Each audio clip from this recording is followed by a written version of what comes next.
Hey everybody, welcome back to the newly remodeled woodshop. If you missed how we did remodel our wood shop, be sure to click here and check that out. Today we're going to be making a simple and unique project using some scrap maple and some walnut. This clip, this might give you a clue. We got this off Amazon. We'll have a link in the description. And we also picked up some binding posts at our local hardware store. That's right, today we're going to be making a fancy clipboard. First thing we're going to do is plane these boards down to the same thickness. Let's break out the planer and get started.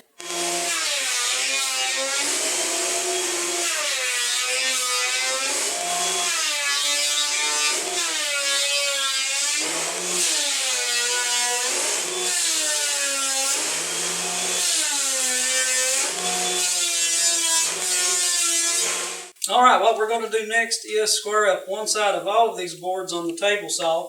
Then we will rip all the maple boards down to 3 inches wide. We'll get two 1-inch wide strips out of the walnut. That gives us a total of 11 inches. Then we'll trim the whole board up to 9.5 inches when we get it all put together.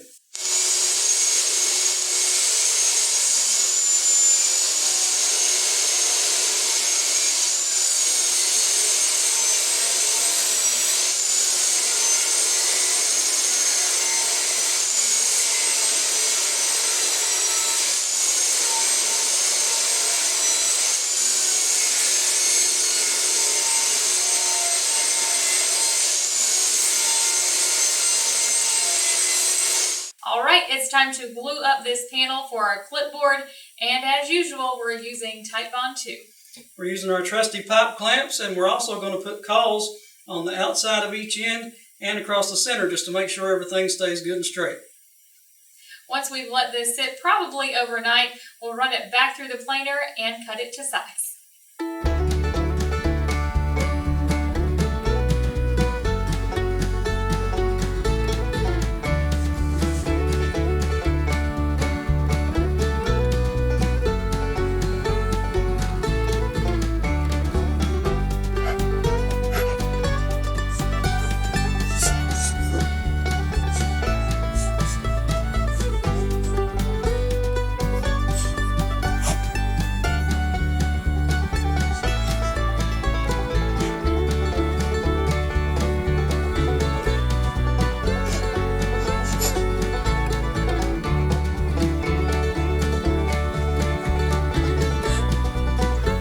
We've got our panel out of the clamps, so the next thing we need to do is take a chisel and pop off this dried glue.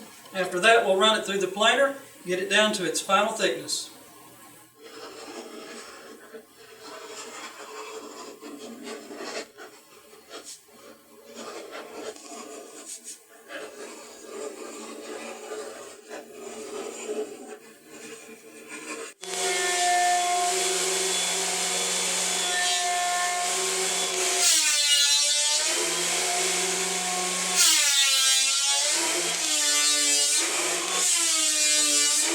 Alright, now that we've got our clipboard planed down to its final thickness of 1/4 inch, it is time to cut this thing down to its final dimensions. We're going to be 9.5 inches wide by 12.5 inches long. I'll start by taking 3/4 of an inch off each side of this.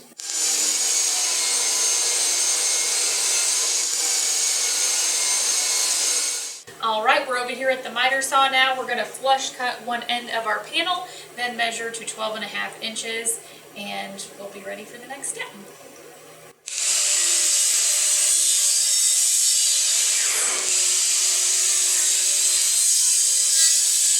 Alright, now that we have our board cut to size, we're going to give it a little more character. As we told you before, we're still growing the wood shop, and we don't have a bandsaw or a disc sander, but we wanted to kind of do a little something with these corners. So instead of rounding them over like a traditional clipboard, we're going to use the miter saw to cut these at 45 degrees.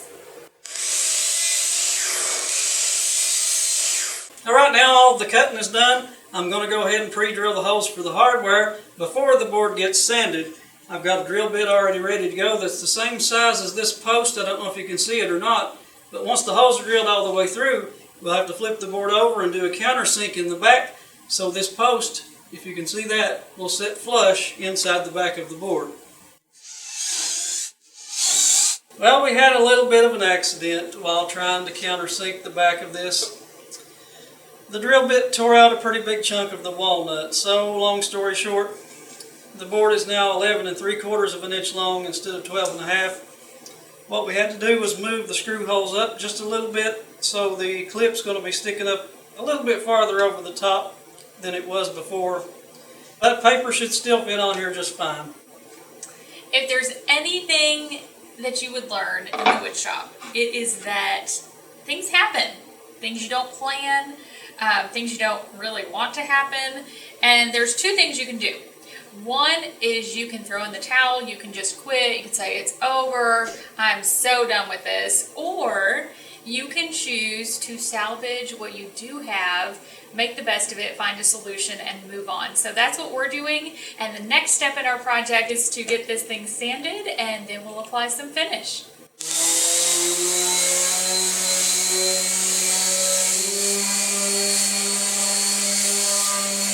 Alright, we're between sandings. I just finished up with some 120. We're going to hit this with some 220, but I wanted to talk about this mask. I got this on sale at Christmas time. I think it was about $5 at the big box store. It is an N95 mask.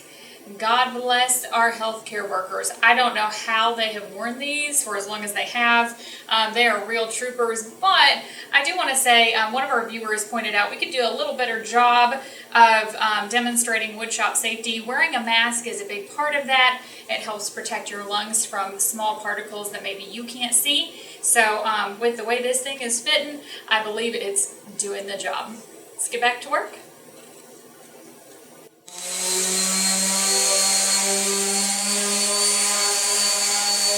Alright, it's time to stain our clipboard, and we're using one of our favorites. We've got some Watco Danish oil. It's just going to let the natural beauty of the maple and the walnut shine through. We've got our board wiped down of any residual dust. Is this your favorite part too? It's one of my favorites.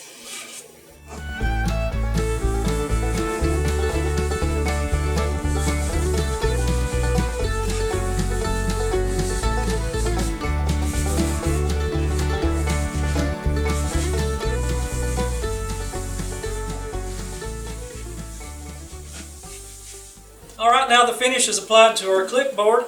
It's time to install the hardware. We'll start by pressing these little thread posts through the back side.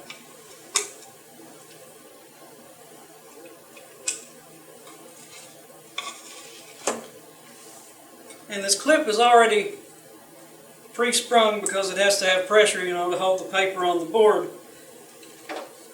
So instead of trying to hold this like that to put it together, a good thing you can do is use a squeeze clamp to just kind of hold it in place.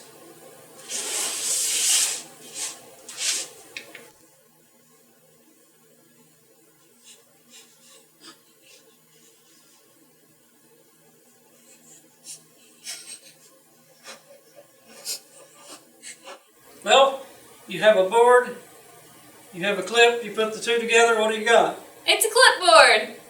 And you know what, we had a mishap along the way, but we made the best of it, and this is a really beautiful clipboard. I've never had a clipboard like this before, and so I am really, really excited to take this to work. I will carry this with pride, and I am really just happy with the way this turned out. These remind me a whole lot of cutting boards, the way you panel them together, and the possibilities are pretty much endless the same way as cutting boards are.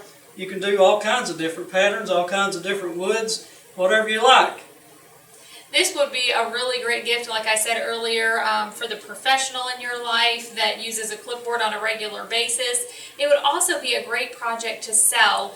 It's really not that hard. Like I said, we had a little bit of a mishap, but I think a drill press probably would have solved that problem, given some more even pressure, and probably the use of a Forstner bit instead of a corkscrew style bit would have helped as well. So you learn all the time in the wood shop, you learn.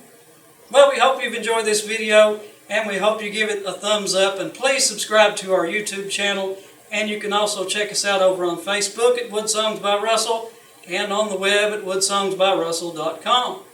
Thanks again for joining us today. Happy woodworking!